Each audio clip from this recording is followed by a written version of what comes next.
And we are live with the one and only Andrew Streetley. How are you doing today, man? Happy Sunday to you.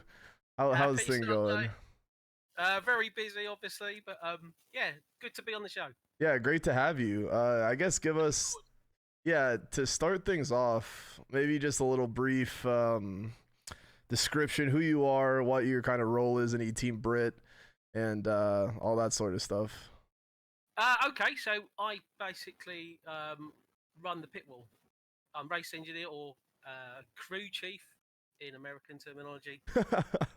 We look after the car. Basically, we help develop setups, help the drivers just get through their stints, discuss what we're going to do, and the main thing we also do is watch what the opposition are doing and adapt and adjust Yeah, to what they're doing, what they're basically. doing exactly. Always try to have the upper hand, I guess.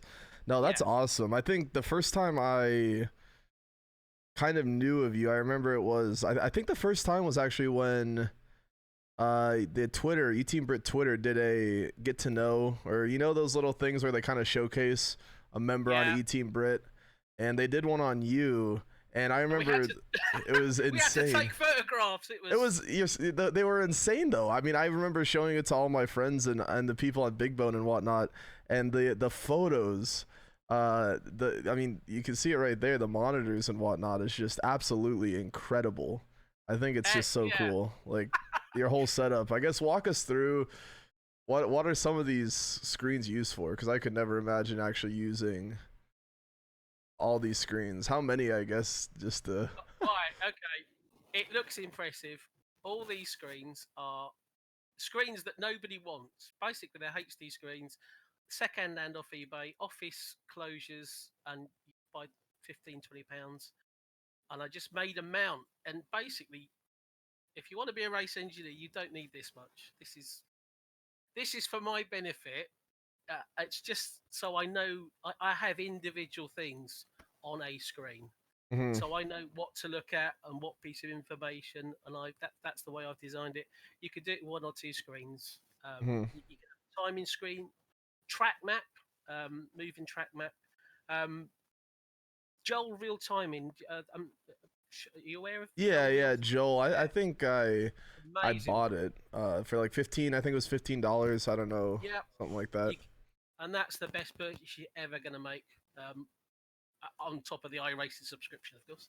And that That's you've important. got. There you go, little plug. But the track map just shows you what's going on, where you are in relation to other cars. It shows you cars that are static on the track, so you just immediately you've got that information there. You can warn your driver, and you can customize the screens with all kinds of information. So you got timing. I've got one for weather, so I'm watching the track What? temperature. Ah, come That on. is Track crazy. track temperature Yeah, that's is important. critical Yeah, because that's important for sure. yeah, um, and that's another piece of software which is I think it's actually quite undervalued, and not a lot of people know about it. It's made by an ex UK and I team manager on iRacing, Paul Thurston, and it's called IRDDU2. It's not the it doesn't roll off the tongue that well, um, but this software allows you to design dashboards however you want. Once you start up an iRacing session, all this information is all coming out. This program grabs it and then just you can decide how you want to display it. You can display it graphically. My track temperatures has got a little graph that goes up that I've designed Wow. just so I can just look at it and go, oh yeah, that's hot, and it goes red if it's hot. So It you don't goes even have to see the number, and you just know from no, looking at the little thing that goes up and down. yeah, and you can just design that with bitmaps and PNGs, whatever it is, and just animate it. And that's this program allows you to display the information however you want it, and that's idiot proof because if you're on the pit wall for a long time, you look at it and it's a certain color, you know immediately. You don't even look at the number. Warm, optimum, hot, and then you can just let the driver know and just keep updating him what's going on. Wow, that is incredible. So do you Yeah. have? I assume. I feel like with all those screens, do you just keep the same stuff on each screen. Like the temperature is always on the one screen. Yeah. You don't really probably move it around too much, do you? No, no, because I'll look in the wrong place during a race. Yeah, So yeah. I'm that's sure it's like muscle still memory at do. this point. You just know where Yeah. everything is at every time. And do you utilize every single one of those screens? Yeah, it's 2 computers. Uh-huh. I've been on iRacing for almost 10 years, Wow. and it's taken me kind of this long to build the sim rig, and obviously the pit wall. But it's one of those things. It's like your sim rig. You never finish with it. There's always something else. There's always something that you want to add to it, or you think of a better way of doing it, and things like Yeah. that. It's the same with the pit wall. It's 2 computers, 5 screens each. Yeah, it's just it's for my benefit more than anything else, and I fortunately have got the room in my house to do it. Oh, that's Maybe not everyone awesome. has got it, No, but that's yes, awesome. it's all just stuck together. I've made the bracket just a piece of metal. Just it's a lot of weight. I bet I would be scared that the whole thing would just fall down or something. Having No, that many no. monitors all up on there and stuff like that. It's all nice and Yeah, it looks like it's lined up solid. perfectly and whatnot. And you have, it looks like as well, a button box or something kind of by your keyboard. Button boxes. I've also I've got lights. I'm embarrassing myself by saying all this stuff. But again, sim projects. Are you aware of some of their hardware they do? Sim projects. Sim. Is there like examples maybe of some of the stuff? Well, basically, it's a program, and then they also. I think it's an individual who sells the items. It's SYMPROJECT. I think so. I think so. Yeah. I might have heard of them before, but there's so much stuff out there. Like, Oh yeah, too much. I don't know. I don't know sometimes what's what. So I bought a board from them, and that just basically you run a little bit of software in the background, and that's for flags. So you get green flag, yellow flag. You can say light up. So that's there. Oh, so it's kind of like that. What's it? iFlag? I don't know if you've ever heard of iFlag. It's something similar to that, where whenever it shows a certain flag, it actually literally lights up. That's it. That's okay. Okay, I got you. That makes sense. The trouble is that doesn't work too well with a shared car. Oh, yeah. Yeah. So, and some of the information that comes out of iRacing, you don't get to see unless you are the actual driver. Yeah. So that's another thing you've got to discover as you go along. So I never thought about that because I'm sure there's so much stuff that maybe just doesn't get set. Like when you're actually in the car, I think there's a lot of programs that work when you're actually in the car. Yeah, but to get programs that work when you're not in the car, that's a whole nother, I assume, programming and all that sort of stuff. There's so much more that has to go into it. There's a way around it. You don't get live fuel, for instance. Mm-hmm. When I started, I decided to become race engineer. All you've got to start with are the iRacing F2 black boxes. Yeah. And you got to cycle through, and someone wants a piece of information quickly. You got to cycle through it and find it, and it's like click, click, click, click. Oh, yeah. Okay. You got 23 liters of fuel left, and it's one of those things that you still have to use that just for the fuel. But everything else can be displayed with all the variables coming out of iRacing. So after all this time, the fuel still has to be done through the black boxes. There's no other programs. Wow, that is incredible. Yeah, why? I think you'll find. Obviously, iRacing might correct me on this, but if this information's coming out, it may be used. You may be able to access other teams' information. Okay. It's that like makes sense. Wheel speeds as well. They don't allow that out live, or tire temperatures live. It's so you can't make a program to kind of circumvent. Yeah, and see what other teams are. Yeah, and also make an ABS system for your own car that every time you brake, it'll be perfect. Okay. Things like that, which I'm quite happy. Yeah. Because with iRacing, you've got one of these things that there's anti-cheat software is installed as well, isn't it? As well, and you know full well that it's a decent level playing field when you're out there, and you've got as much chance to win the race as everybody else. Yeah, no, that's something that's cool about iRacing is I feel like with a lot of other multiplayer games, there's always something that people can do to kind of maybe make life easier on the or kind of like get an advantage over other people. But with iRacing, it seems that they've done a good job with making it so that no one can actually get an advantage, and the only advantage they can have are realistic advantages such as setups or just straight up, of course, just skill. And I think that that's incredible because I know that the only thing really holding me back from being the best of the best is really kind of my skill. And I guess some hardware with pedals and whatnot could be included, but I think that that's a really cool, I guess, part of iRacing is that sort of kind of element that you can't really cheat in iRacing. It's just something that's really cool to me. So no, that's awesome. And I feel like sorry, go on. So I mean, in terms of your pace, I mean, where do you see yourself out of 10? Pace wise, well, for me, it's hard for me to kind of describe, I guess, because if I were to, it's hard to think of the whole grand picture, because if I were to include every single iRacing driver on the service, I would probably put myself at like a 4 or 5 out of 10. 10 being, you know, the best of the best, 1 being, you know, the lower drivers. I would probably put myself at maybe like a 4 or a 5. And I guess statistically speaking, I think IR wise, I think 50% of the iRacing player base has around, I think it's 1,800 to 2,000. I'm 1,800. Something like that. That's the average I rating. So if you are below 1,800 to 2K, you are in the bottom 50%. If you are above 2K, you're in the upper 50%, of course. And then the higher you go, the lower, of course, the number of people.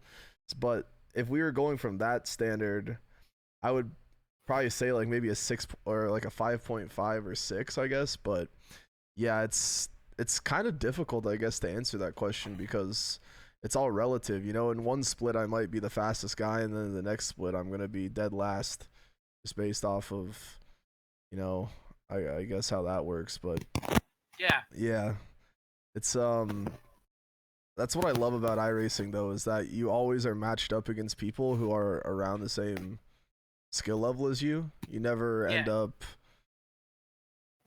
for the most part. I mean, you can get into splits that are just insane, but yeah, it's I really love iRacing, and it just it's an incredible service, just all in all, and it's cool that you're able to be a engineer and do all that sort of stuff. I remember the first time that I heard about you, I was thinking to myself at the time, I was like, how much information could there possibly be? Because I think of I think when how can I be like Andrew Streetley? well, I was thinking like I how much information can you really find, you know, at first, and it's so not.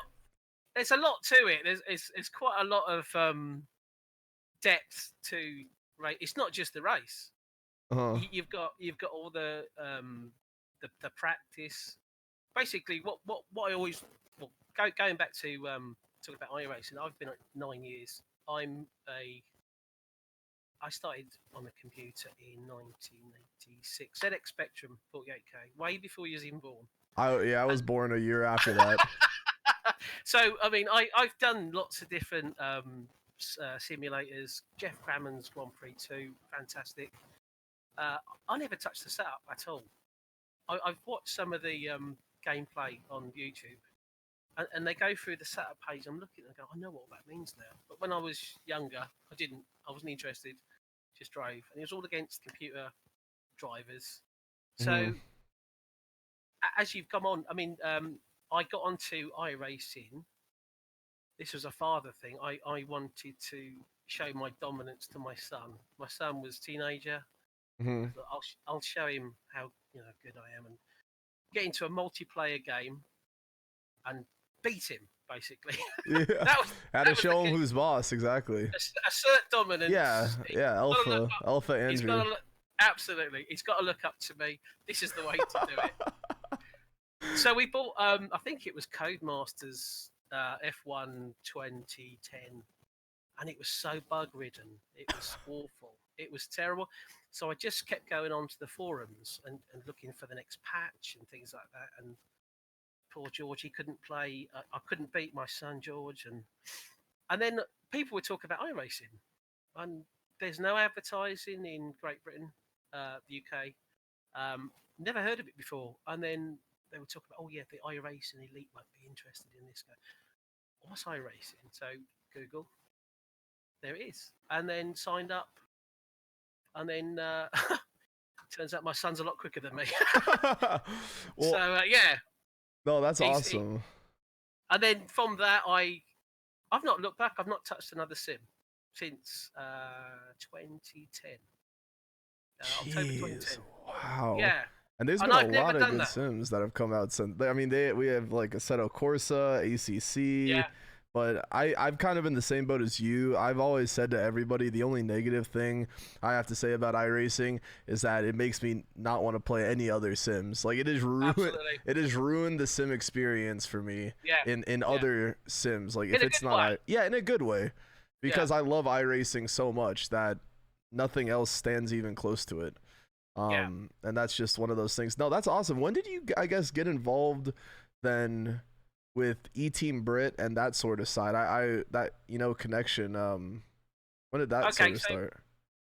After 2 or 3 years of being a mediocre driver, I'd rate myself as a 2. I've got a few. What Matt Malone describes as the iRacing gold trophies, few PDFs. Oh, few PDFs. Yep. I was, some of the divisions I won the championships, and I haven't done an official race for a while, and then I decided to join a league, Talk Free Racing Touring Car Championship. And then another driver private messaged me, do you fancy teaming up? And I've never thought about joining a team. Never thought about talking to strangers on the internet today. And his name was Andy Griffiths. And we said, okay. And we was driving the V8 supercar. The V8. Yeah, those are tough cars to drive. The original Ford Falcon. Mm-hmm. So we joined that. It was a multi-class. It was Cadillac CTS, I think it is. Was the other class, and some really good drivers. Didn't know at the time, didn't know any of these names. Rens Brockman, Thomas Van Bussel, Frederick Forrester. These were all really, really quick drivers at the time. And here's us, kind of mediocre drivers. I mean, and we were just kind of pootling around at the back in this V8. And that's when I thought, I need to learn setups. And again, with the iRacing community, this is what I really like. These fast drivers would quite happily share their setups, and it's like, hang on, this is a top secret setup. Yeah, this is a setup. That's crazy. Yeah, and we both tried these. We could not drive them. They were just so loose. There was a lot of oversteer. I was just like, thanks, but we can't do this. So after about the 5th or 6th round, I just started learning about setups, and then I remember I think it was Daytona Road, and I just messaged Andy and said, look, we're on pace here. We're on pace with the quick guys because the setup that we got is designed for us, very safe, very secure, very cumbersome car, and it's made for you guys. It's meant for the drivers, exactly. It's quite a personal thing, and I think a lot of people don't really realise that. And then from that, we did really well. We did a couple of seasons on that. Andy went off in a different direction. He was just a journalist at the time. I think he was writing a piece about the whole sim racing experience as well. But still in a little bit of contact with him as well. And then from that, I thought that was a great experience. Got chatting with some of the really fast drivers and started my own team up. Ran that for 4 or 5 years, I think it was. Wow. We actually participated in the very first iRacing 24-hour race. the Race Spot 24, and that was in 2014, I think it was. Was this the Daytona 24? Was it Daytona? No. Oh, there was one. Spa, Francorchamps. Really? Okay. See, Yeah. I want to know more about that because that sort of stuff is cool to me, knowing when, I guess, the first of whatever it is came, because I know I was talking with Eric last week and he was saying that he ran in the first Daytona. I was shouting at the screen. Oh, you got it wrong. You got it wrong. Oh, really? So the first 24. Yeah, iRacing had just made the service. They could make them run for 24 hours. That was the first time it ever happened. Really? You're driving for 24 hours in daylight. There's no transitions, day, night, Yeah. none of that. And I think it was November time 2014. And then from that, we did a full endurance season from the year onwards. So was it 2015 then that's when Daytona, like, that it was 2015 when iRacing then officially kind of added in official endurances, maybe? Because I think if it was 2014, you say that there was the Spa, maybe 2015. Race 24 it was called. Okay. And it was broadcast, and it's on YouTube, I think, still. Really? So was that just like a hosted? That wasn't it? Was that an iRacing kind of official race, or was that just a hosted race like that someone put up? It was hosted by RaceBot, really great broadcaster. Okay, gotcha. Yeah. Commentated as well, and we were the minnows at the back of this pack in multi-class racing. I think the server tripped up at the start. We had to restart. Oh, that hasn't changed even after all these years. No. To be fair, we've dodged a lot of the grief that sometimes happens in these long races, but there was also another little hiccup because they just started doing driver changes, and I think that was kind of near that time as well. So some of the teams had to retire because they went to jump in the car, and then once the driver change happened, it would throw the car in the air to 20 meters or so. Are you serious? No, and smash the car. Unbelievable. So all these little things, obviously have all been kind of ironed out. The driver changes are seamless now, aren't they? But it was a great experience. I mean, I drove in it as well, and again, I always say this with endurance racing: it's never pace. Just be consistent, keep the car safe, and you'll just see the positions come. Oh, really I 100% agree with you. 100%, Andrew. It's just, when it comes to endurance racing, it just, I feel like a lot of people treat endurance racing the same as they would any other race. And they think that you need to be quick, gain a ton of positions just by straight up passing people. And I think a lot of people forget that in endurance racing, it's an endurance. You're not there to be the quickest car on the track. You're there to keep the car in one piece when you cross the line after 12, 24, 6 hours, whatever it may be. And along that way, you're going to be passing so many people who don't do that, who end up crashing, who are in the pits getting repairs. And one by one, just like you were saying, you'll just make up so many positions. Yeah, that's 100%. The first thing, even now, even drivers that I work with, even after multiple endurance races, the first thing I'll say is, they're cooking us. They're cooking us.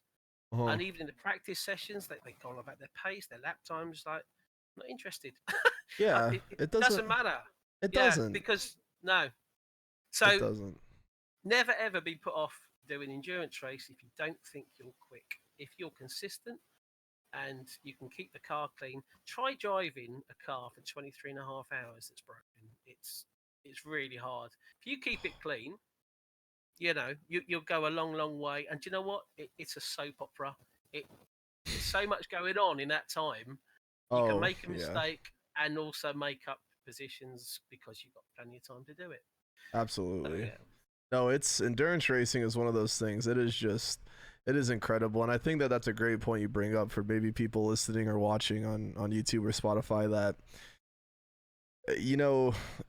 I think what you're trying to say, of course, is even if you're not the fastest guy, don't be scared to try endurance racing. You grab a few buddies, who have iRacing or whatever, hop on the sim. Even if you're not the quickest, if you can just drive consistent, the race will come to you. You just gotta Yeah. just keep on driving and shouldn't be discouraged by your pace or if you're the quickest or the slowest, because it really doesn't matter. It No. doesn't in endurances, and somehow I feel like people still don't really understand that sometimes. No. Say even drivers I've worked with for 2 or 3 years. Hmm. Lap times are always the thing. If you're a driver, you're a racer. Obviously, that's the thing you look at. But another part of the pit wall and the race engineer side of it's psychology. People tell me I've got a soothing voice when they're in the car, and Yeah. it's basically you've got to calm them down. You've got to be positive. If they Uh-huh. crash the car, it's pointless getting annoyed or shouting or just say, "What'd you do that for?" kind of thing. It's like, don't worry about it. Tell me how the car's feeling. If you need to pit, let me know, and we'll sort something out, and we'll change the strategy. And just be positive. And it's even like that before you even think about going and doing an endurance race. Do it. Once you've done one, you'll never just do one. You'll Oh, always yeah, do it turns multiple. into an addiction. Yeah. It is. Yeah, I say, what's it now? So that's what 6 years. 6 years of endurance racing, and it could be the same tracks every year. Daytona 24 every year.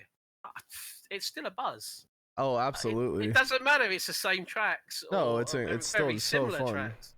Yeah, And the journey, it's like endurance racing, the journey's different every single race, you know. You make absolutely. memories, you make you know, even friendships. Like there were times where I'd run a 24-hour race with someone I didn't know that well, and after the race I felt like I was best friends with them just because you feel the same highs and lows as them. You know, the Yeah, car gets binned, you both feel low together. You end up getting a top 10 at the end of the race, whatever it may be. You feel the highs together, and it really just builds a camaraderie that over time just gets so strong that it really is, I guess, magical. I wanted to ask you though, because I think that was a really cool thing you brought up that I never really thought of, which is the psychology kind of side of being an engineer. I'm not a doctor, by the way. I'm not a doctor. it's Well, just it's just calming people down. yeah. There's there's a lot going on, Hmm. and just kind of Is it I think hard some for me. to like? Well, I would think that there'd be times where I mean, there's been times at least for me where I'm not driving, someone is maybe like been the car or something, and I know I need to be calming, and I am for the most part calming, but in the back of my mind I'm like, Most oh my part, gosh, like this is just yeah. like, is that hard to kind of always have that calming side when emotions can be high sometimes? If I told you our last race at the Bathurst 12 hours, Hmm. we lasted 9 laps. Hmm. We got rear-ended on the top of the mountain. We slowed for a yellow flag. Someone ploughed into the back of us, and then we flipped over 2 or 3 times. And usually, when that happens, it's a big repair. Oh yeah. And then I just we towed, and you just ask the drivers, okay. You lay it out and you say, look, I've got a feeling the car's not going to make it to the end. Take it out, see what you think. It's 45 minutes of repair, I think we had in the end. Oh, But, unbelievable. it's pointless sitting there banging your fists, and we've practiced for hours. I mean, a lot of people don't realise this, but you practice for hours. You took time, you took about setup. What can we do during the race? And then 9 laps in, we're out, and we had Yeah. to retire. We took it back out, and we was just so slow. It was just we thought we were going to ruin someone else's race. So I always put it to the driver, your decision. I Uh-huh. think we should do this. Your decision. Yeah. I always say another thing: driver's always king. If you're in the car, you're boss. If I'm talking too much, tell me to shut up. You've got to concentrate. Driver's king all the time. Yep. Ask me what you need, or I can do a constant patter of Hmm. inane mumblings. But when that happens, there's nothing else you can do. You got to be positive. You go, okay, right, we'll think about the next race. You know, it, Yeah. it's it's highs and lows. I mean, people go, oh, it's a game, isn't it? It's like, no, well, no. it's a bit more involved. It's emotion, time, it's effort. Like you say, highs and lows. There's always highs and lows in every race, but the highs are high and the lows are Oh very yeah, low. it's the It's never. just it's insane. I mean, it looks like Yeah, a stock graph going like a heart rate monitor, always yeah, up low throughout the yeah. course of a whole race. No, that's And there's yeah. another side of it where you've had a crash or an incident, and you've had a few 10 minutes in the pits. Even 10 minutes in the pits could be a few laps down, and then you've got 6 hours to go, and you look and you go, unless someone else crashes, we're just going to be doing the laps. Uh-huh. There's nothing to play for. But you again, number one rule: get the car to the end. Doesn't matter what. But Mhm. when that kind of, again, you've got to be positive. You're going to stay in this P22 or whatever it is. Doesn't look great, but at least if we finish, that's as good as a win after what you've gone through. Mhm. But what's the point of going, well, that's it, we'll park it, and that's just such a negative attitude. So Yeah. I'll always say, get it to the end. Next one will be better. And do you know No, what? absolutely. You'll never have a full season of bad races. You'll get highs, lows, and you'll get the medium flatliners. The flatliners, yeah. Start in Flatliners. like like a random position P14 and finish P14. Those are the Yeah, flatliners. and you've Just done 24 hours of that. And if you tell someone that, it doesn't sound great, but it's still fun. it's you know what you've gone through. What I used to do on Twitter when I used to run my team, Werner Digital Racing, it's called. Werner, by the way, is Andrew backwards without the Hmm. T. I used to do a bit of narration, if you like, on Twitter. Every now and then I'll P41, this driver's in the car, doing great. And that was more to do with notes, so I could look back and remember what had happened during the race. Hmm. But again, if you read some of them back, there's a heck of a lot going on in that Yeah. race. That most of it you may forget as a driver, and also on Pitwall, you forget a lot of it. Oh yeah, that happened, didn't it, on this lap? And you could look at the replay and get it all back up. But yeah, it's good and bad races. Doesn't matter what your pace is. I'm sure some of the really fast guys they crash out and have just as much luck as we do, or get hit by a back marker. So you've got to be in it to win it, but never ever don't. Always think about doing it. Never ever get put off. Yeah. No, I Because, I agree. yeah. 100%. So so after Werner, that kind of ended last year. We was kind of getting a bit. It was getting a bit tired, and some of the drivers were getting busy with other things, and I just decided to put the feelers out. And we'd done a couple of races organised by Team BRIT Hmm. and eTeam BRIT, and I just messaged the manager Paul Davis and just said, have you got a need for someone who thinks who knows what he's doing?" And they said, "Yeah, okay." So And I've that been was with it. them, yeah, I think October last year. So Oh, okay. So still pretty new. oh yeah. And I That's think the biggest awesome. biggest problem is keeping track of what everyone's doing. Some of the drivers today did a real life track day with Team I BRIT. saw that. I think it was Ben. Silverstone. Yeah, Yep. Silverstone, Ben Allen and Max. Max. That's it. Yep, yep, Yeah. yep. I saw that in the BMW. Well, I guess maybe you can explain. I don't remember what car it was. It was a BMW. BMW 118i, I think it is. Yep, yep, yep, yep. Yeah. So just a bit of background of Team BRIT, which is a real racing team. They support. It's a team made up of disabled people with PTSD and also mental disabilities. Hmm. And their kind of ethos is to kind of level the playing field. If you're in the car, they've designed specialized hand controls with throttle and brake on the wheel if you haven't got the use of your legs. Hmm. And also if you've got kind of spinal problems and things like that. And their long-term aim is to be all disabled team in driving at Le Mans 24 hours. That is. So yeah. Oh, that's so inspiring, man. That's something that I've always had so much respect for, you, eTeam Brit, and everyone involved is just, you know, everyone comes from different backgrounds. Everyone has, differences or things like that. But at the end of the day, everyone shares one common thing, which is the passion to race, and being able to find ways to allow anyone, regardless of what they have going on, whatever challenges they may face, whatever it may be, that they are able to do the exact same thing that anyone else can. Yeah. And kind of fuel their passion for sim racing and real world racing. Is just something that is just so cool and just incredible. I just find that to be just absolutely sensational. And eTeam BRIT is the kind of esports side of the real team. So we're supported by them as well. And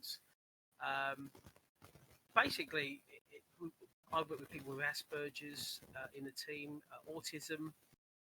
Ben hasn't got the use of his legs in a wheelchair. He's got a birth issue and problems with the spine, so he's not got real use of his legs. We got who's Anthony. He's had a brain tumor. He's medically discharged from the Royal Air Force. He's also in a wheelchair, and I actually think they're pretty much Superman, because if you're feeding someone with autism information on the Pitwall, they're lapping it up. They absorb it really quickly. I mean, autism there's so many different layers and levels. But I actually, you work with Alan Day. Yeah. Yep. Yeah, at the Oval. Right, my first race was Race for Clean Water. Was in the Ferrari 488 GTE. Matt Malone was in the same race. Yep, I was in that one. I remember that. Yep. Oh, was you? Okay. Yeah, right, Road America.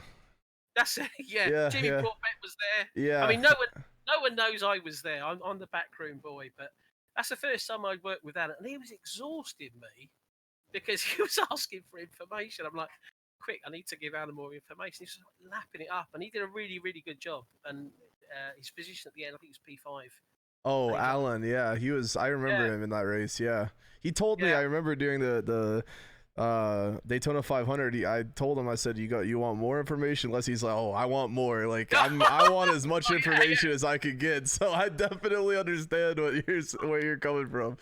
That wasn't a really long race, but at the end of it, I had to have a really, really big lie down because I mean that's good. I mean, again, with the Pitwall, when you're working with different drivers, every driver wants different. And again, you need to get to know drivers and relationships with them, and also work out what they need and don't need. I work with drivers who want total silence.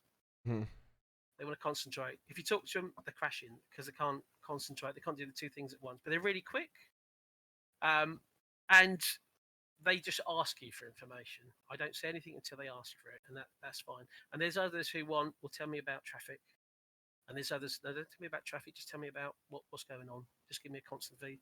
And there's others who just want lots and lots of information. Yeah. If you've got it, give it. And I'll always just be chatting about what's going on with the other teams as well and things like that. But yeah, get to know your drivers as well, and it's one of those things that I work with the driver. His name's Rob Green. He was really good friends with my son George. They used to drive the Skip Barber. Really, really quick, both drivers. And Rob joined the team. Rob was very nervous about starts. He wouldn't start a race. There's too many cars around me. I'll crash. He's very nervous, very worried. And I like to work on people's weaknesses. If you don't think you're very good at something, let's change that. And for weeks, it was the Sebring 12-hour race. For weeks before, I was private messaging him. You're my number one driver. Come on, number one. Yeah. And I just kept kind of going. Yeah. He did this race. He started it. He did a great job. And I just said to him at the start of a race, if we lose 10 positions and go backwards and you've got a clean car, it's great. It's fine. And he did that. And I babysat him for the first 3 laps.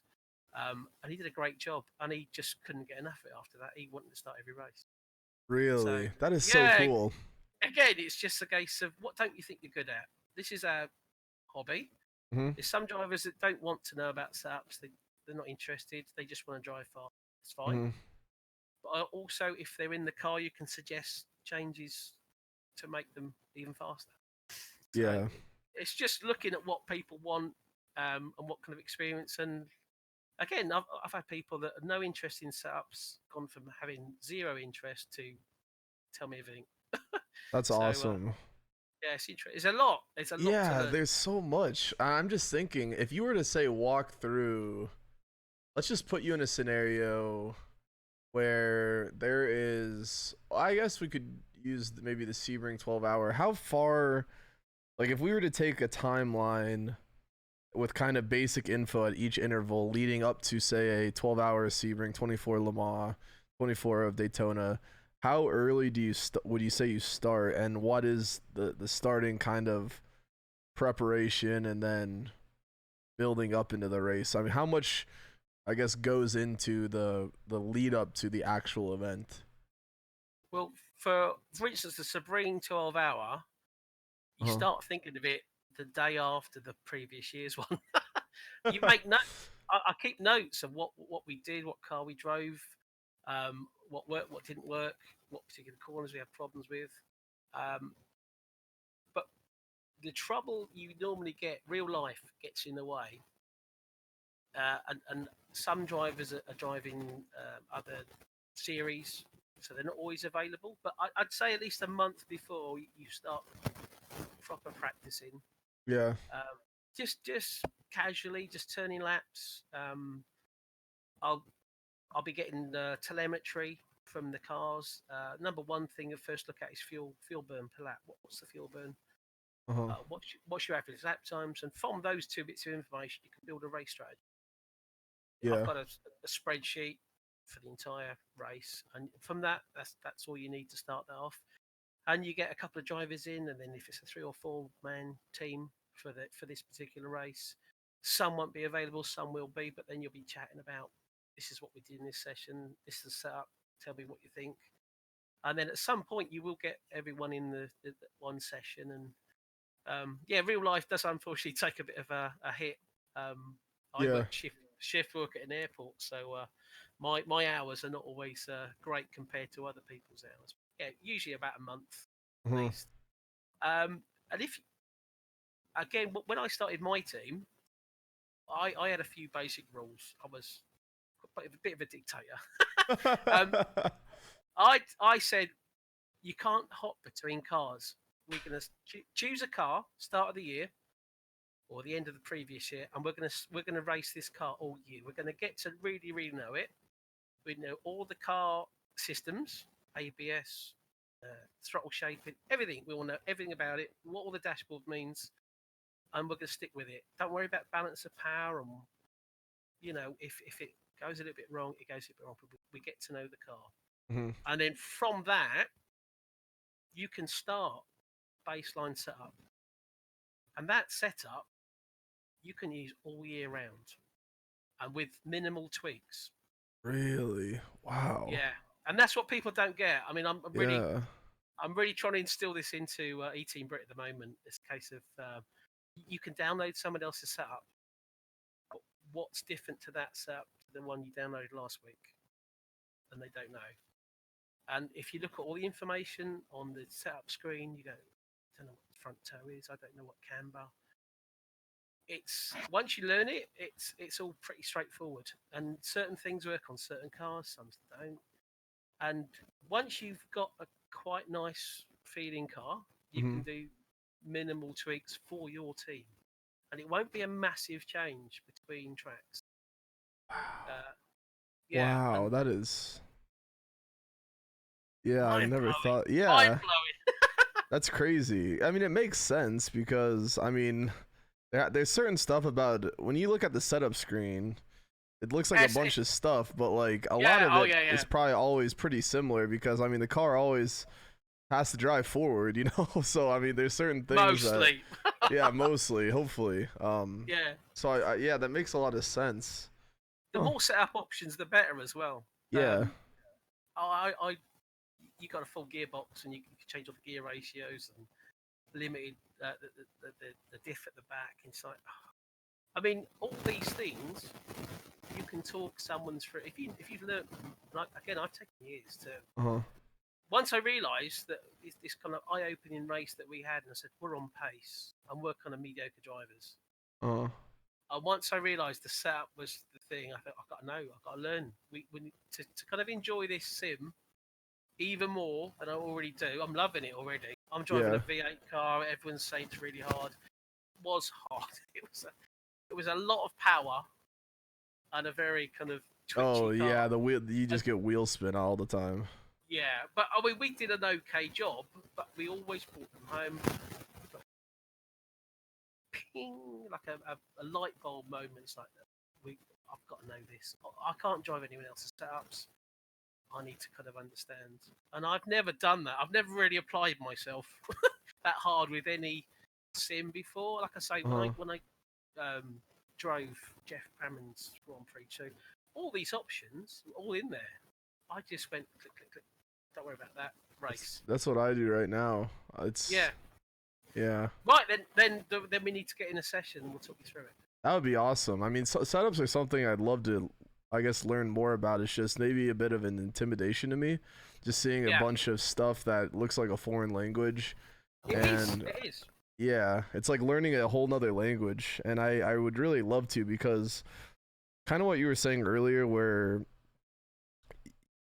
I think you were mentioning it when you earlier when you were talking about how, you know, you want a setup that's good for the drivers, not a setup that, like, when you got that fast setup, that V8 setup, and it was really loose and whatever, that wasn't made for you guys, you know, that was made for them. But getting a setup that is made for you, made for the eTeam BRIT drivers, where they feel the most comfortable, that's when they'll be the most effective and the quickest. And competitive. And competitive, yeah. And that's something that I'd like, because as of now, I download, you know, pure setups, I run them, and I don't know any better. At this point, I feel like my driving style has almost adapted to their setups as opposed to the setups adapting to me. And I'm, I guess, kind of sad about that. I'm a little sad about that. Don't be sad. Yeah, it's just, it's all gonna change. yeah, if I can learn about setups and stuff, I think it would be cool to kind of tweak it more to what I like. And I think that that's cool that you know, you're pretty knowledgeable with setups and all that sort of stuff now. And again, there's still, this is what keeps me kind of really, really interested in the Sims. I don't know everything about setups. You can tune, you can test, and what you think should work doesn't always work. It doesn't always translate. I mean, I've never driven any other sim and done setups in any other sim, but I know with iRacing, if you do change camber, you can see your tyre temperatures changing. Camber is when your tyres are tilted inwards or outwards. It's usually inwards, obviously, more at the front. Yeah. And then you can see your tyre wear is better. If you're eating tyres with really high camber, you can't double stint tyres. If you get hot track, it's even worse. You want more rubber on the ground. Your braking's not very good. You just need to think what in real life it would do, and it usually does apply to iRacing, that's awesome. Which is really good. But then some cars will have a big effect when you change camber, for instance, and others not quite so much. This is what I'm saying about stick with the car for the year. You know what to change to get the most effect. And you spend less time in practice. You get a decent setup quicker, and then you can just start doing full fuel runs, and just you settle really, really quickly with your setup, and you're on your way. And people start enjoying it now. And if you don't have a car that you think is going to kill you at every corner, your lap times start getting quicker. You get more confident. You start adapting, and all the lap. That's when all the worry about your pace and everything else goes, because you've got a nice feeling car. Yeah, no, that's so cool. Yeah, that's awesome. So we're now, so let's just say, I guess, on the timeline now, you're talking about the setups having kind of not the same setup, of course, each race. You change it each race, but the Yeah, same kind of feel for a setup each race, and you just kind of tweak things per track. yeah. Now we're maybe say 2 weeks away from race day. Is this when you maybe start planning, say like the stints or the scheduling of actually when the drivers will be in the car? When does that, I guess, happen? Again, that kind of from the start, we there's no real blueprint to every race. Hmm. Some people don't get any their kind of rosters, their work rosters confirmed, so you have to kind of wait to see what they can Yeah. do. And what I do, it's an online document, it's a Google document, and I just put up there who's driving and what time. But as you probably know, we was I think you was in the Daytona 24 with our eTeam BRIT Yep. Yep. 68. Yep. Yep. Every good plan never survives first contact with the enemy.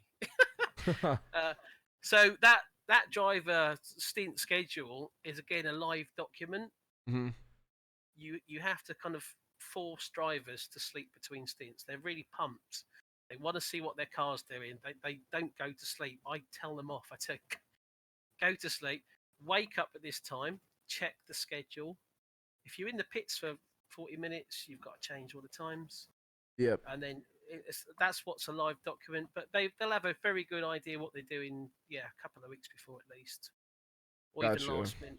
Yeah, so the more drivers, the more difficult it is to kind of plan it. And there's times when you 2 or 3 stints at the end go because you've had an issue with the car and it's the time spent in the pits and whatnot. But Yeah, no, I totally understand. Yeah, that race, the Daytona 24, it was really cool because that was the first time that I watched back. I think it was Dan's stream. One of the drivers was streaming the race.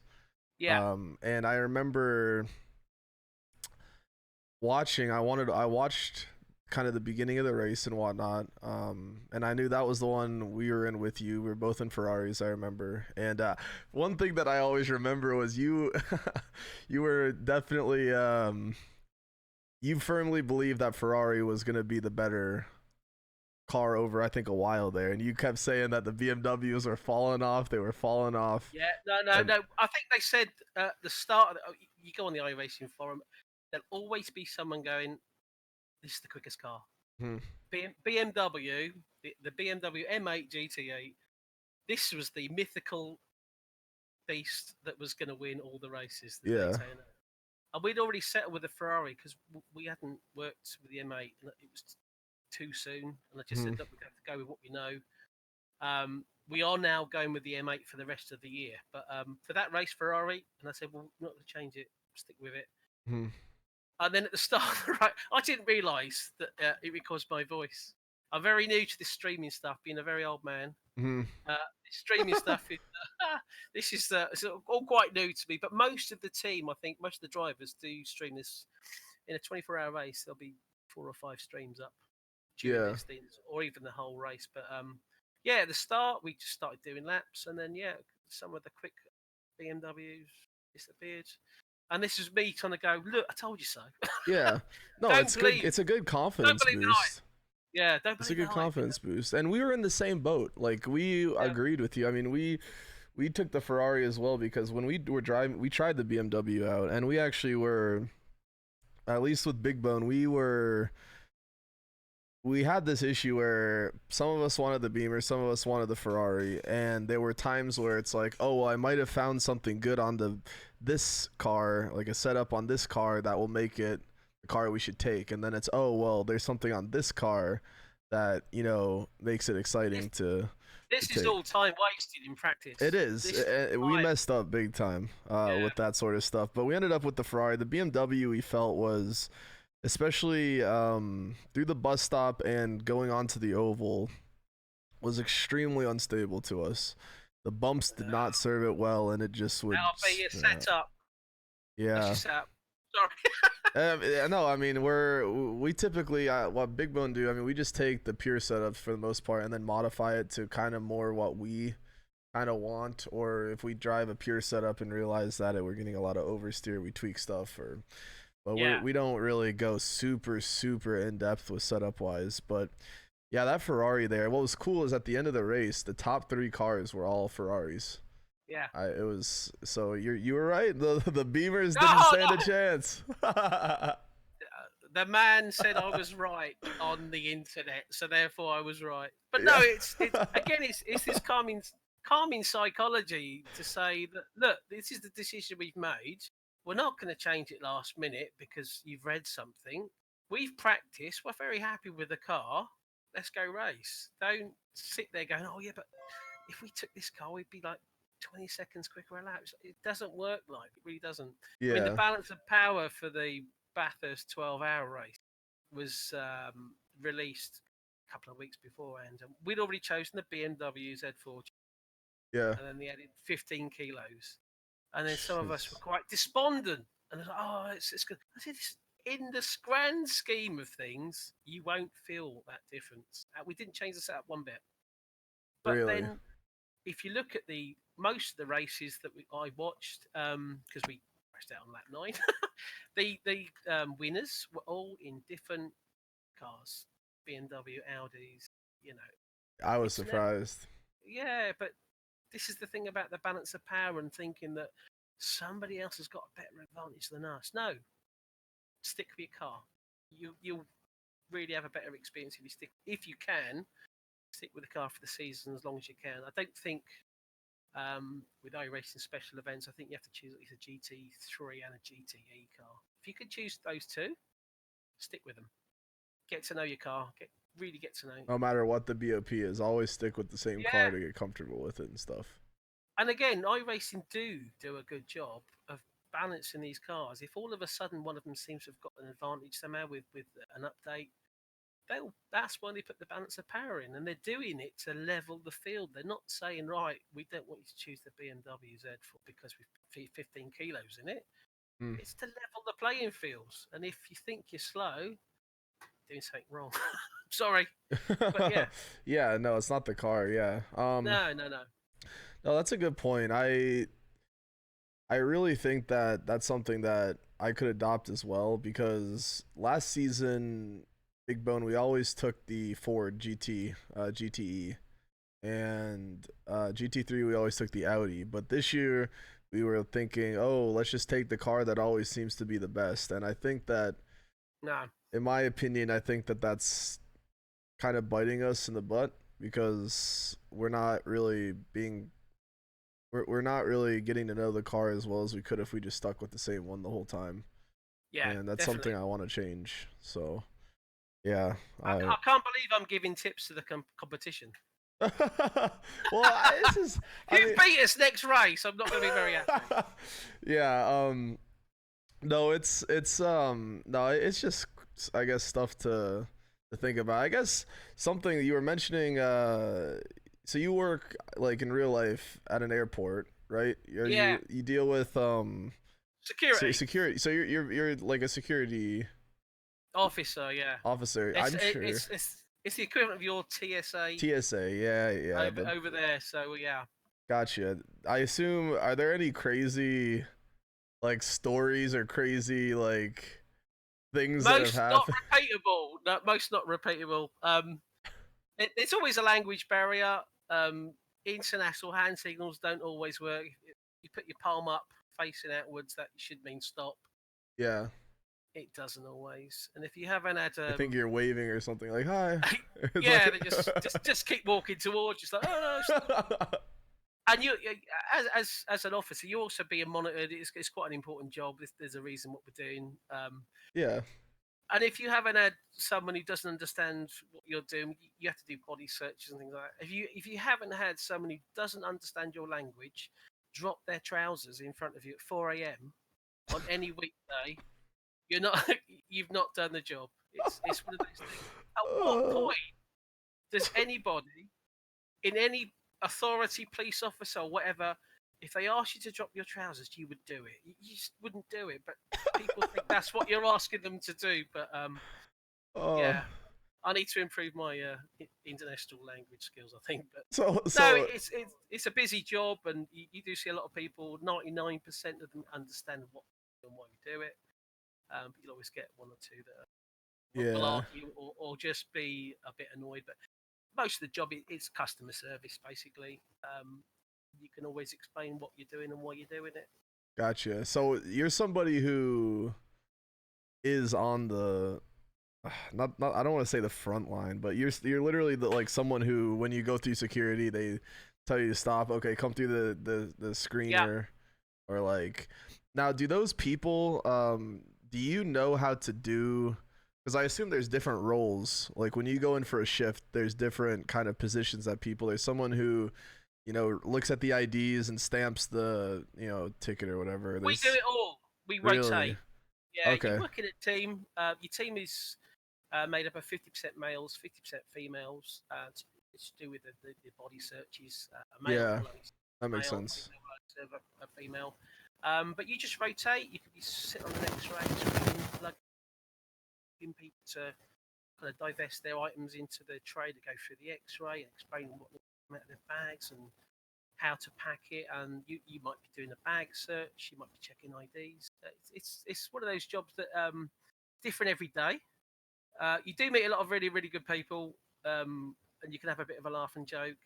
And if you ever go through an airport and you don't know why you're being stopped, just ask. It's one of those things. It's no secret. We do get quite a lot of training about what we're looking for, and obviously not openly going to discuss most of that. But Oh yeah, of course. it's one of those things. If you think you're getting picked on, because you do get people go, "Why me?" Some of it can be random. Just ask why am I being stopped? Why have I got to be searched? And you're quite happy to explain Yeah. what's going on. And most people, once they do that, and they know this, two-way conversation, and we're not just all being chest beaten and do what I say or else kind of thing, and they just kind of, okay, yeah, no worries. And then you just say if they've done something wrong, most of the time it's mobile phones in their back pockets, walking through their walk through metal detector, and it goes off, and they're like, "What's you got your phone in your pocket?" Oh, Yeah. It's most just of the time they simple realise they've messed up, or oh yeah, my bad, sorry, and then yeah. goes through again. That's boy, I'm sure there's a lot of just crazy, not crazy, maybe not crazy stories, but just characters or just people that you just meet that just you'll remember maybe forever or something, because you see a lot of people every single time you work. I mean, you have to see thousands of people every time. Well, I don't actually work at the biggest airport in the UK. It's London Stansted, which is about 30 miles outside of London, actually. In busy times, summer, 55, 60,000 people a day. Unbelievable. Come through that search area. And it's a case of every one of those passengers has to be screened to make sure what's going on that plane is okay. Yeah. In terms of that. So it's very busy. It's quite a noisy environment, if you like. People do get stressed. You see it in their faces. And if you can just kind of calm them, again, Pitwall mentality, psychology, and if you can calm those people down slightly and just have a bit of a laugh and joke, it does ease them just a little bit, and just maybe makes their journey onwards onto the plane a little bit happier. If they walk away annoyed, that's it. Every time they come through security, they'll just be annoyed. Yeah, they'll just be stressed out. And that's like, I've noticed, because I mean, I fly quite a bit, or maybe twice, 3 times a year, and security always has been super kind in pretty much every single situation. They've never been people, I feel like, that are snobby or rude. They're always pretty nice people. I remember there was a time, this was last July, last summer, I went through security, and I went through the things where you kind of have to stand in and put your hands like up like this, and then it does that little little, and then they have you step out. Well, apparently I made a crucial error by accidentally adjusting. Like I accidentally like moved a little bit as it was doing it. Search. Yes. What ended up happening was I walked out. And then I was like, the screen, of course, is kind of over my shoulder, and they're standing looking at me over my shoulder at the screen. Rolling their eyes. And their eyes, they were just like, oh my, like, we're going to have to do a full search. And I turned around to look at the screen, and it was just red squares everywhere. And I was just, I was like, what in the world? So they did the full search or whatever. And I've always been someone, I know that there's a lot, and I think some of it definitely is valid, but people who, these people who search you, I don't, for me, I don't really view it as an invasion of privacy only because it's for the well-being of everyone. And I can Yeah. say that firsthand because I had it done to me. Like, they had to literally search every single basically part of my body with, the back. They took like the back of your hand or back of their hand and like down your leg and stuff, and like they had to Groin swipes. That's what it's called. Back of the hand, groin swipe. yeah, that. And then they had to get like some sort of thing and like swab my hand to see if I Yeah. had like residue or something on it, I think. Explosive detection. That is. Yeah, they had to do all that sort of stuff, and and even after that, I was like, even though there was nothing wrong, like I understand that they are security. They don't know that I'm innocent. I mean, I know I'm innocent, of course, but they don't know, and no one else knows. So I understand why they do that. You look suspicious. Yeah, of course. I mean, if you walk through a body scanner and everything is red, yeah, I think you definitely look a little suspicious. So, but that's just purely because you moved. That's because I messed up. Yeah. Yeah. No, if that was me, I just said, oh, it looks like that because you've moved. So just step forward. This is what I've got to do, and you always have to ask permission. It's not a case of like just come over here, start doing. You ask. Oh yeah, they were very kind. Yeah, absolutely. Yeah, it really. That's a good way to put it. Yeah, so it's quite in the training. It's quite intensive training. We have to do it quite regularly as well. It's not a case of that's it, you've passed. Mm-hmm. You're an officer for 10 years and you never get trained. It's a regular thing. Anything that changes, you always get updated with certain things and different procedures. But yeah, when you're coming through and you think you've done something wrong, just ask. Just say why am I being stopped? And you do get people who get very irritated every time they come through here. Oh yeah. And they just explain to them why it may have been. And sometimes it's because they've left something in their pocket. Simple as that. Yeah. And if it's not a case of telling anyone off, it's just a case of just need to do this. This is the process. Mm-hmm. And then once you're on your way to the plane. They don't want to. You guys don't want to end up having issues. I mean, it's not like you guys aren't looking for trouble. Like, you guys just want to keep moving people through as well. But yeah, like it's not like anyone's out to get these people. It's because they left their phone in their back pocket, like just listen to what's one of the I wonder, because what would be your favorite, I guess, maybe position that you work around, or do you not really have one? Laying down sleep. not work. Not work. I don't know, it's you're on your feet most of the day. But because you don't do the same role and you can rotate, I don't think there's any one position better than one like role that's better or worse. No, I don't think there's one in particular. There's 2 or 3 which are really good. There's no positions that you kind of think, yeah, it's all quite a varied role. And there's pros and cons to each role that you have to serve. The busier you are, the quicker the day goes as well. That makes sense. Yeah, so I was to say, and some shifts you can make some really happy people have a bit of a laugh where you're flying to. I mean, today we've got Storm Dennis in this country, so everyone's taking off today. You're just thinking about the turbulence and the wind and the crosswinds and I didn't say anything to anybody. I was on shift this morning and I didn't say a word to anyone about the weather because they might be worried about going on the plane themselves. Yeah. Definitely. Some people referenced it to me and said, I hope the plane's going to be all right. And you gotta. they delay flights. They cancel. Very rarely cancel flights, but they might delay them if the weather's really bad. But no, it's a pretty decent job, and it's very varied. It's all right. It's not a bad job. Not bad at all. How many days a week do you go in for work? I work quite a flexible shift, so it could be. It's also within a 24-hour period as well, so your start time may not be the same every week to week. So that's when it becomes a challenge, when you've also got this quite demanding hobby that people want you to help them with setups, and you just have to say, well, I can do this day this week. Yeah. An afternoon. And you don't know for sure. when. Yeah, well, we do get quite a bit of notice about the rosters, what we're doing that week. So Hmm. that's when we can plan what you do in your spare time as well.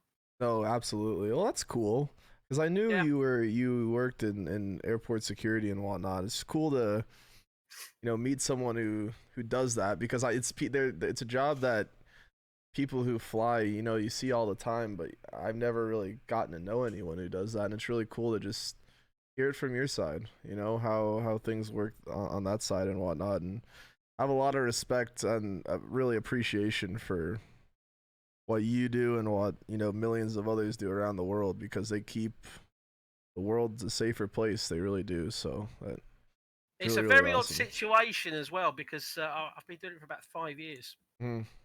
Anytime there's like a terrorist incident, Yep. unfortunately, somewhere in the world, Mm. for about 2 weeks after that, everyone coming through, most people coming through, we go, thank you very much, thank you very much. They're kind of reminded, they're kind of jolted out of their subconscious lives, if you like, and they go, Yeah.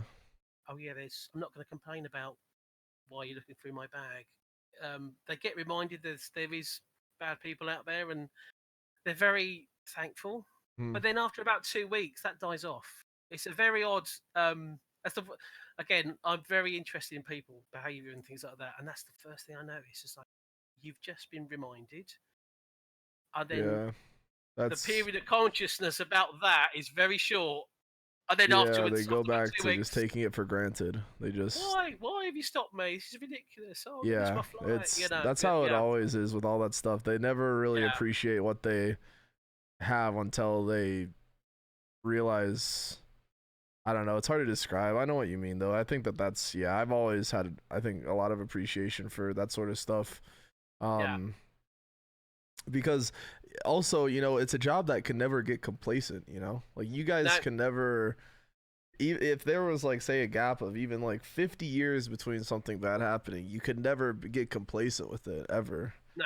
You always have to constantly be on your toes every single day, no matter what. Otherwise, if years go by with nothing, no incidents, then people, start to, oh, like you can go through, like, um, not check quite as well or whatever, then there would be an Yeah. incident. So you always have to be, You'll on your never toes. work in a job that you're also scrutinised as an employee as well. You're monitored to make sure you're doing the right processes so you don't become complacent. I mean, you could be in a job for a few years and go, like you say, you can kind of get a bit slapdash with certain things, but you're aware that you are monitored remotely as well, and also visually by management and things like that. And so it should be. Yeah. Um, but another thing, when people do start complaining, I always I always come out with a cracking line. We have to pass this security procedures ourselves at the start of every shift because we're just as much threat. I could be anyone. We Uh-huh. come through the scanner. They walk through metal detector. We're not allowed to take oversized liquids through. We've got to get our laptops out of our bags. We're bringing them to work. We process just the same as a passenger every shift. Um, and we get randomly selected as well. So it's one of those things. If someone's really really moaning, it's like, well, I've got to come to this every day, and it just Mm. becomes one of those things that you just do, and you just don't complain about it. You're not going to start complaining with your colleagues about you've got to be searched. It's just one of those things. Yeah. Wow. Is there ever, boy, that brings up a question. Like, would there ever be a time where, because whenever you go into work, you said you have to also go through the same exact security that everyone else does. Could there ever be a chance that, say, when you get to security, you have a coworker or whatever that who's just like, oh yeah, like just come on through. You don't need to get scanned, or is that like, there's no way you could do that? I don't have any friends at work. Okay, well, Oh, no, because they're monitored. So if that happens, it would get noticed, and their co-workers would look and they'd yeah, go, so you "What's can't get going on away here?" with that. That's really No, reassuring. That's really no, reassuring. no. That there's no way that any of that sort of stuff could happen. That's yeah, really really cool, I guess. How many I guess roles are there? Because I can think of like there's a person who stamps the tickets. There's the one who I know there's a role of someone who just after they get their ticket stamped, they kind of make sure that, like, oh, make sure your laptops are out of your bags. That's it. Yep. You know, like laptops in their own separate bin. You know, make sure your shoes are off, no change in your pocket. You know, all that sort of stuff. Then there's the person who, you know, runs the little conveyor belt, who looks at the actual X-ray thing. Yep. And then there's the one who he's like, stop, okay, come through. That's it. Yep. And then you've also got someone who does the body scanner. You've got someone who's be searching. That'll be a male and a female. You'll have someone who bag searches. We also patrol around the airport. Specific things. Check-in doors, make sure they're all closed. We'll also be at the front in the queues, making sure they're all moving into the right direction to the lanes that are open. And I can't even think how many there is. There's probably 20, 25 roles. Wow. Most times is about 7 or 8 if you're just kind of working in a lane with helping passengers through. Yeah, no, that's cool. I didn't even realize there were that many. I guess there's a lot of roles that I guess the traveler doesn't actually really see. That is kind of done in the background, that, you know, isn't actually like one-on-one, like when they're verbally telling you. Those are the roles that I know, is when they're telling you stuff to do, or when you actually see them. But where they patrol around the airport, I guess I never noticed security really walking around the airport. You know, I only see the security at security, but it makes sense that they're, you know, just keeping an eye on things, just checking everything, you know, just throughout the airport. It's not just passengers, it's anything to do with the entire airport, and just making sure people in the right areas. There's lots of doors, there's lots of kind of access areas, and most of it's very well, obviously very secure doors, and you just can't walk through these doors. They are, you know, there's certain kind of access granted to certain people. Levels. And it's just little things like that, and there'll always be, again, in the 24-hour period, there's people constantly doing all this stuff. It's like the entire airport. I mean, you probably don't see people who process the baggage, for instance. They're all kind of underneath, and there's hundreds of people doing that. Just taking the luggage to the planes, refueling. It's wow. London Stansted's not the biggest, but it's. I mean, it's still crazy. Thousands of people. Yeah, and I got a massive. I've always had a passion for aviation. That's awesome. Years ago, I used to be into flight simming before racing. So, you know, you get to know that kind of side of it, and just looking out the window and the sunset, and just seeing the planes on the tarmac, on the aprons, all loading up with people and whatnot. It's pretty decent thing to see, to be honest. It's not everyone who gets those views, is it? No, definitely not. I mean, that's I like aviation as well. I'm not as big into aviation as I am into racing, but I definitely like my flight sims. I play a lot of X-Plane 11. That's kind of my sim, and I'm definitely looking forward to, of course, the new Microsoft Flight Sim 2020. That's going to be. Microsoft used to do it good. I mean, flight sim I did was FSX, which is okay. Yeah, that's a classic. And after that, Microsoft said, no, we're pulling the plug.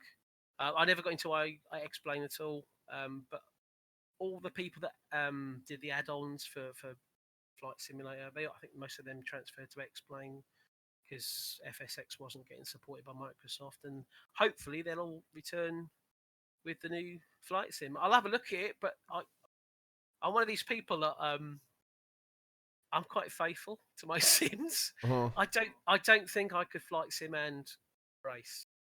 Sim race. It's just. Oh, you couldn't balance both of them. No, it's full on.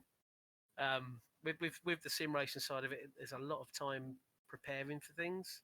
And if I'm out and my little Piper Cub flying around, not taking my duties serious, definitely.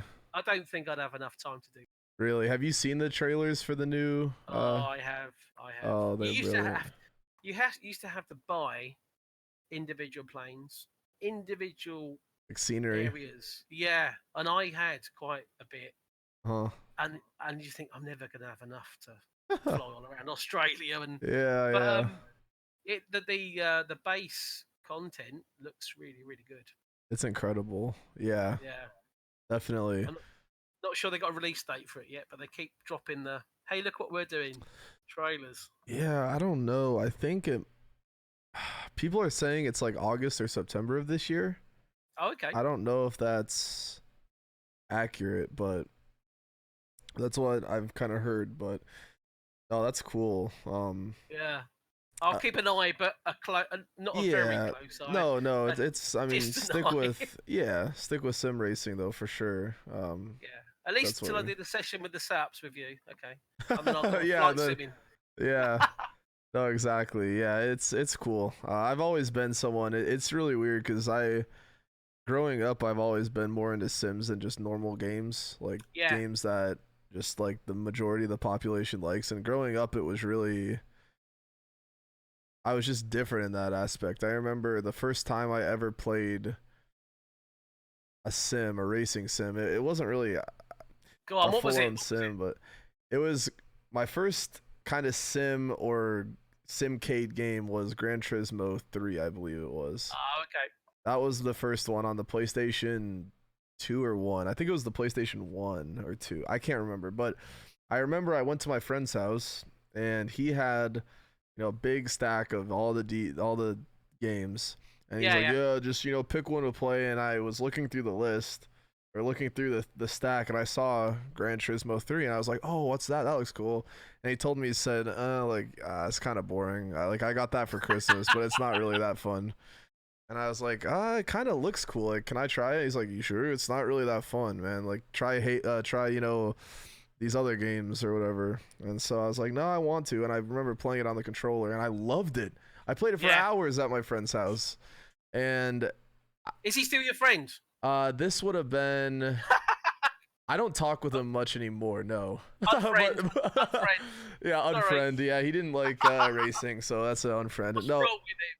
What's wrong with him? no, his name was Anthony, but no, I mean, it was, yeah, just I guess we just moved away town wise Yeah. and stuff and lost contact. But um, at that point, not only did I realize that I really liked racing games, but I also realized that I was kind of different than everyone else, all in Yeah, one well, kind of package.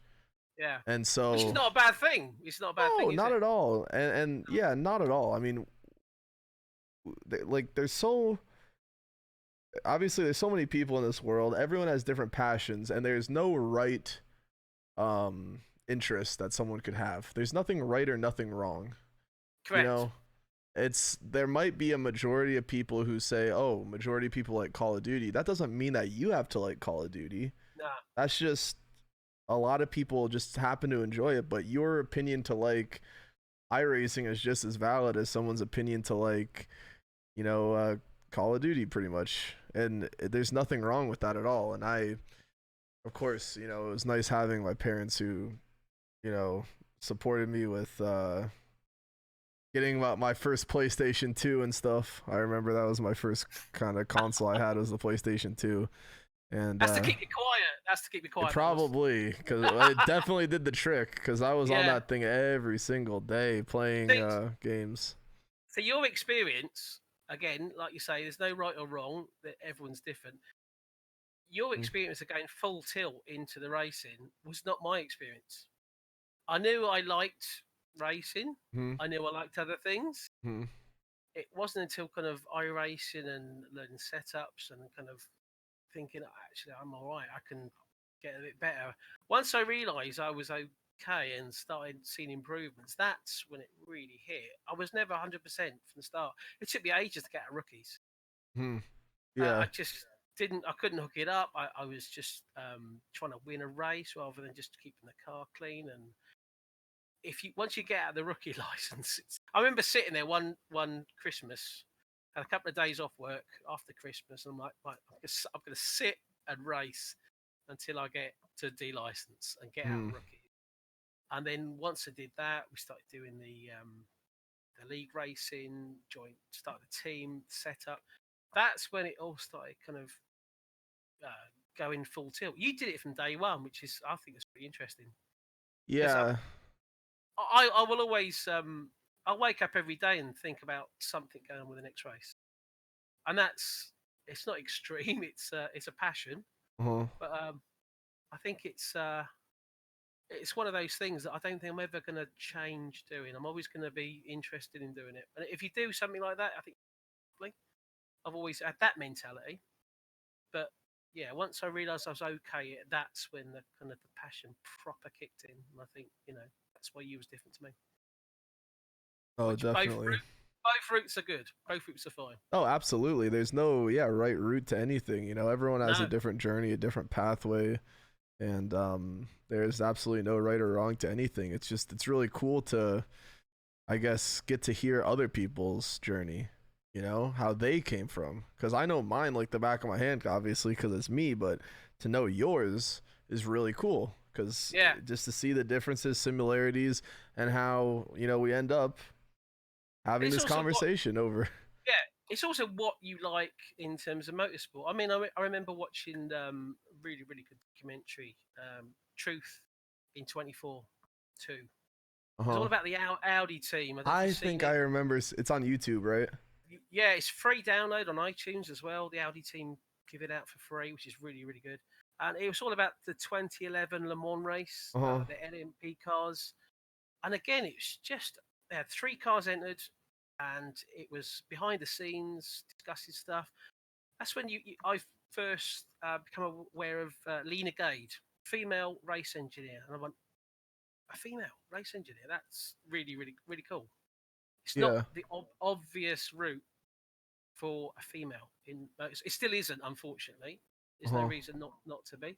um and it's just a really it's as good as a blockbuster film to me, because it's lots of things went on during that race. In that 24-hour race, obviously could condense down into an hour and 20 minutes was, but the things that happened in that race were pretty extreme and really really interesting. And also you get a bit of only a very small part of what the decisions were during the race. And I think that's when I really thought, Pitwall, I want to do that. I want to be Lena Gade, Yeah.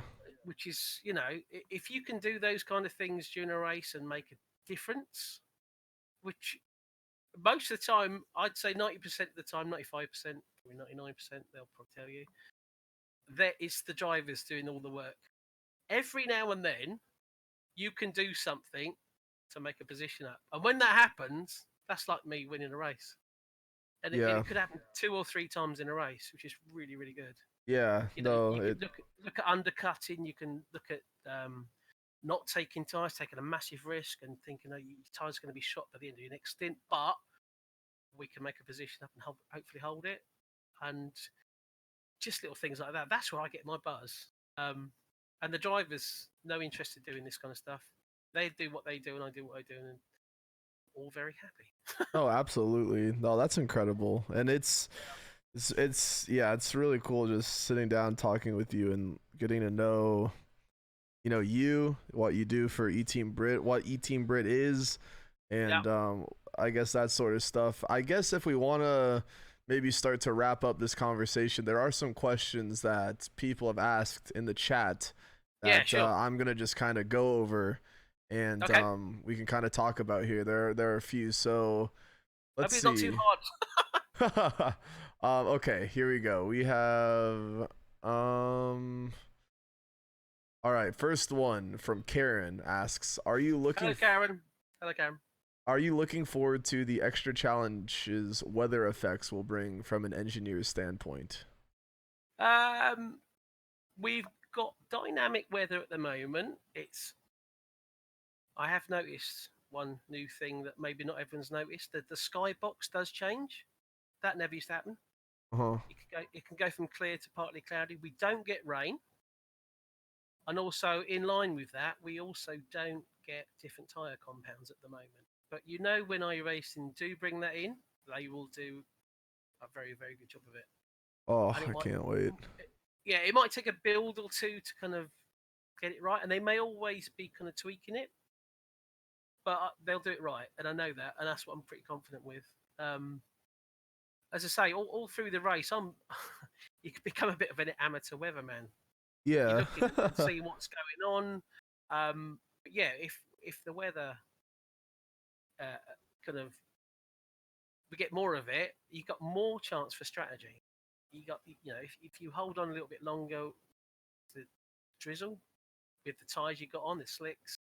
When do you go to intermediates? When do you go to full wets? It's all plenty of opportunity Oh, for me to that's mess so up. cool. I think that once they add that, yeah, I mean, it adds. There's a lot of more opportunity, of course, for mistakes, but there's also more opportunities to gain advantages. I Yeah. think if anything, once they add in weather and once they add in maybe like rain and different tire compounds, it's teams like you guys who have a talented engineer like yourself will actually be the ones who come out on top because Well, you're able to have more data and stuff. And first thing we would do, I would get the drivers going out in wet with slicks, see how they get on, see who can deal with it. I mean, Michael Schumacher used to be fantastic in the wet, Ayrton Senna, fantastic in the wet. They could stay out longer. They won races doing that because the car was all over the place, but they controlled it enough to stay on track, stay out longer. And then they pitted later on, and then they held the positions. But yeah, we'll be testing that kind of stuff out. It's also very important if you're practicing for a race to get the conditions correct, the right date, and also all the right conditions. If you're just putting a session up and not checking all that kind of stuff, it's time wasted. You have to just double check that you're driving in the right conditions for the intended race. And that's why they publish the information weeks beforehand, so you can do that as well. But yeah, really looking forward to it. Yeah, good question, Karen. Definitely. Yeah, so Karen asks one more as well. Asks, what would your dream event that has not been yet done in iRacing? Dream event. So I assume like a race dream or something. Event. I think we've already got it. I mean, the Le Mans 24. Once they release Le Mans, it's that track that's historic. It's the 24-hour. Mm-hmm. I can't think anything that kind of betters that. I can't really either. That's a bit boring, isn't it? But no, I do like, as I say, with the special event schedule, it's pretty much the same tracks every year, year in, year out. They follow the real life schedule to a degree. Mm-hmm. It's always nice to drive on a track that you've never driven in an endurance race, because I mean, every year with One Edition, we never really got enough drivers to do the Petit Le Mans. Mm-hmm. So we never really participated for the first couple of years. The third year we did it, I was like, oh, Road Atlanta's so short. It's going to be awful. And do you know what? It's a really, really good track. Oh, yeah. You don't know it. I've driven it individually as a driver, but you don't know it's great in a multi-class, 3 different classes of car. You don't know how good it is until you actually race it. You can't think about it any more than that. You actually do it.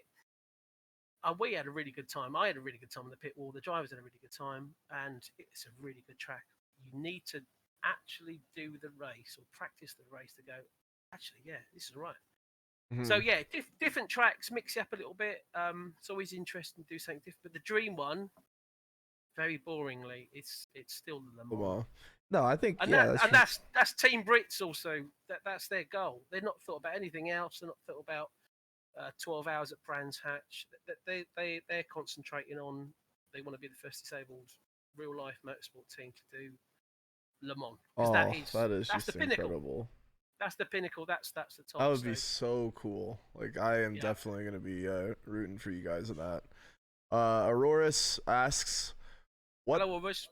He asks, what the heck do you have 6 monitors for? You have more than 6. 10. It's more to do with compartmentalizing where the information is. You don't need this many. This is OTT, but I know what to look at and when. And I also thought at some point maybe looking after 2 cars in a race.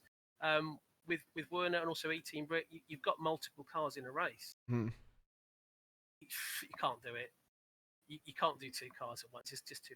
I think it would be you have to focus on one car. And you get confused. Like, you might tell the telemetry or you might tell the wrong data to the wrong car. You might switch it up. Get like data confused so you thought I'm a great engineer, but there's been times when I first started doing this, I run the car out of fuel.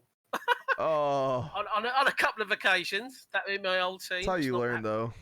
It's not happened for a while, but yeah, you can make mistakes. That's why you've got the different screens. I know what I'm looking at, where and what, and that's for my benefit. You don't need this. These are just all very cheap monitors. There's probably £80 worth of monitors here. That's all. Well, I think it's incredible. It's really cool. Is there a way? I don't even if you were to run two cars, there's no way to have two iRacing clients open, is there? At once? Yeah, Or yeah. I guess I've got a second account, but then you have to buy the content for the race. yeah. Which, if you do it slowly, it's okay. But if you races one after another, it can be a bit difficult. But it's good. I mean, I've only just got the second computer up and running. Uh, During a race at the moment, I'm still trying different things. One will have focus on crashes, so I want to be aware what's going on, so I can let the driver know. I look at the track map. If there's I see a crash on the screen, I look up the track map, see where it is. If it's nowhere near the driver, I don't say anything, bother him. If it's happened in his rearview mirrors, he doesn't need to know. If it's happened the corner up the road, he needs to know, and that's good for that. But you can do it with two different accounts, but not with the same account. I don't think. yeah. No, that makes sense. Let's see. Outside of telemetry, what features would you like to see added to the strategy / engineering aspect of iRacing? And then they have in parentheses UI changes, practice sessions, etc. Fuel. If we can get the fuel coming out of the car live for your individual car, great. Without any way of people manipulating the data from other cars. That's my one thing I do miss. I'm still getting the black box up F4, looking at 21.3 litres. I've got a way around that with using Paul Thurston's program, IRDDU2. You can do calculations. Uh-huh. And again, this was really hard to get into. I'm a bit of a slow learner, and I really have to apply myself. But in practice, you do telemetry, record telemetry, see what your car's doing, which is also very interesting. You look at your fuel burn per minute on average, 1.4 litres per minute. And then you can look at the session time to go, and you can make a calculation how much fuel you'll need to the end. And then you can divide that by your fuel tank size, get roughly what you're expecting. So there's a way around it, but it's not overly accurate. You have to double check. But yeah, fuel. If we can get the fuel information coming out live without someone, there's always someone out there who, as I say, tries to kind of manipulate it and makes it. They want to win every race. They're not happy if they don't win every race. Yeah. They don't want the challenge of being the highs and lows. They want the highs. They don't want the flatliners. They don't want the ups and downs. They want highs all the time. And unfortunately, that's why they have to do what they do. But yeah. That's the main thing. Anything else? Any data from the car? I don't want live tire temperatures, for instance. I'm quite happy to stop in the pits and get the information. Then it's always interesting because if you get it wrong, you've got to do a stint on data because you only get the information once you've stopped. You stop, yeah. So you've got to do a stint on dodgy tires, and then go. Okay, and then so yeah. Yeah. No, absolutely. Yeah. Good question. Yeah, very good. Thank you. Demi asks, or sorry, guys, it's me. Asks, am I the only one who is in the line for security and thinks, "Oh crap, what if I accidentally packed a bomb?" Lol. I don't Never ever reference the word bomb or terrorists while you're in security. That is a bad idea. It's quite a serious thing, and also people play pranks. They put water bottles with various sexual toys, I'll say, and they think it's hilarious. But if you see that 10, 15, 20 times a day, it gets a bit boring. Yeah. No, that's. And if you can't remember what you've packed in your own bag, it should be fine. Yeah. No, that's your problem. Never say those things out loud because we are reminded. We actually have to see some. In training, we do see some quite gruesome things. You do take the job quite seriously. So if you're joking about things like that in this kind of environment that you work in, a lot of people won't take it see it as humorous because it's quite a serious thing. Yeah, it is definitely. But, absolutely. Yeah, people do think they are targeted sometimes, and like I say, if you think that and you believe you're getting picked on, just say, what have I been stopped for? And you should, if you've come up against a very delightful TSA agent or security officer in the UK, they'll let you know what an idiot you've been politely. No, absolutely. Is Stansted a very heavy private jet airport? No, it's mostly short-haul European flights, 737s. We fly to India, Emirates. We got Dubai. A380s come in. Wow, that's We awesome. get a few little ones come in.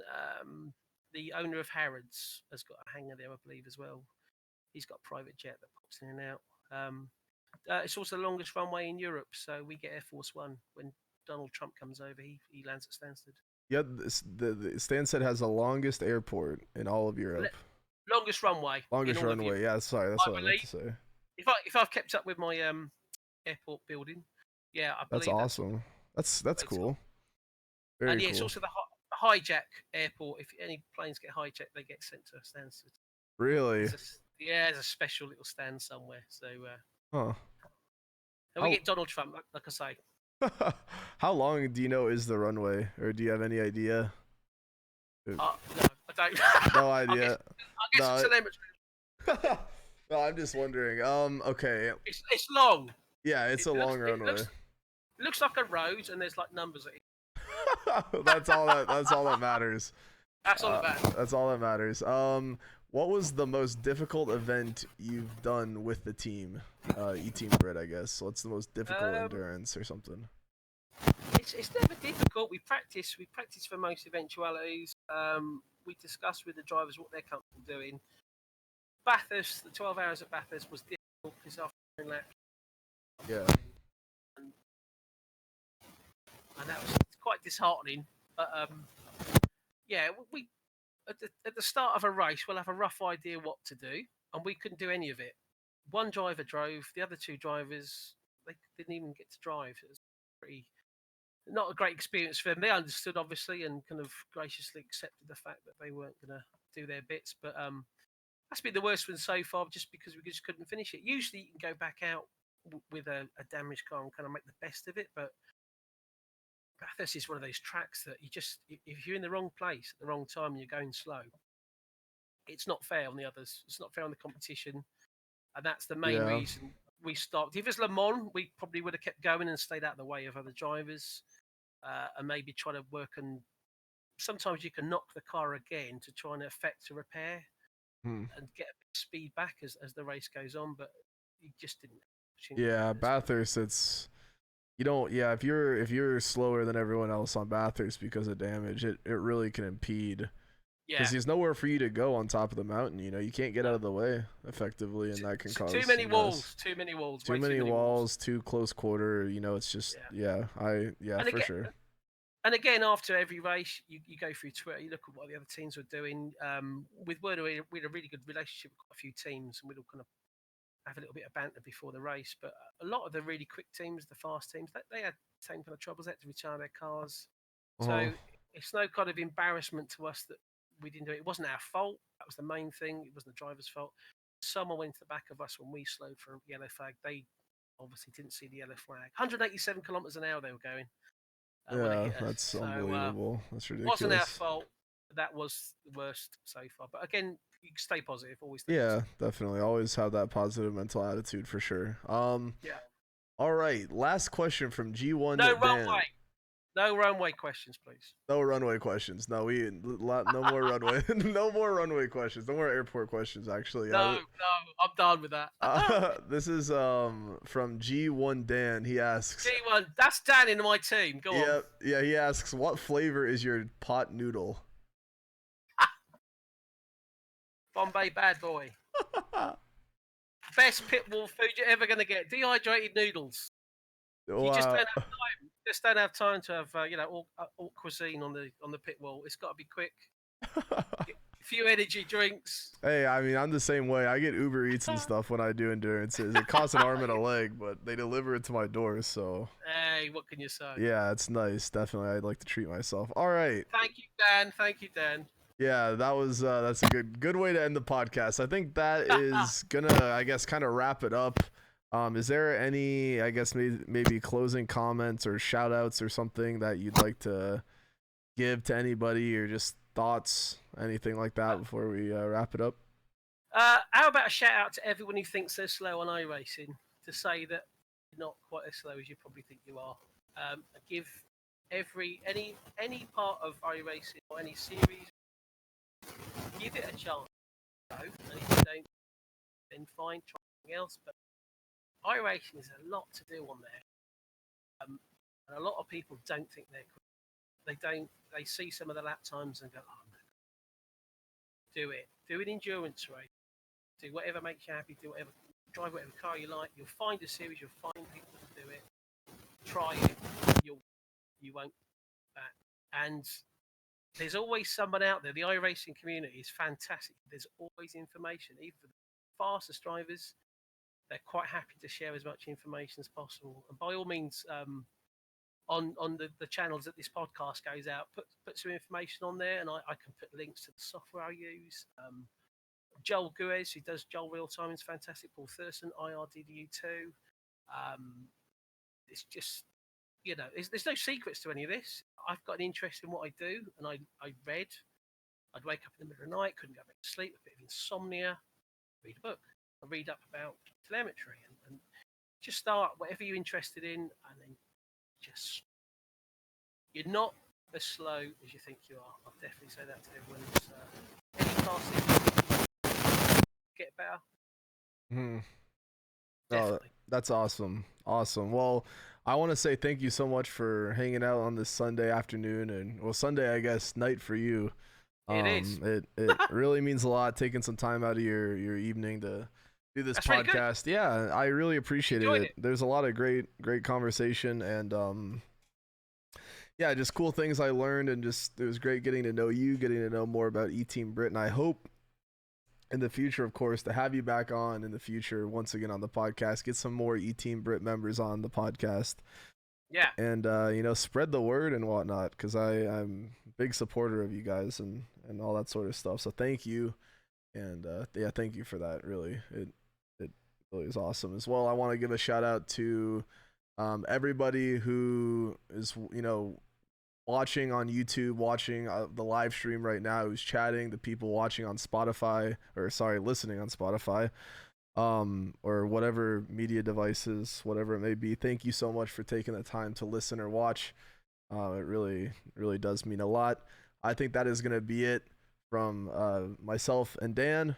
I hope all of you guys have a fantastic rest of your Sunday, great week, and yeah, just great time in general. Any last Pot noodle. Shout out to Pot Noodle. Alrighty, we'll see all of you guys later. Take it easy, everybody. Thank you guys. Thank you. Cheers.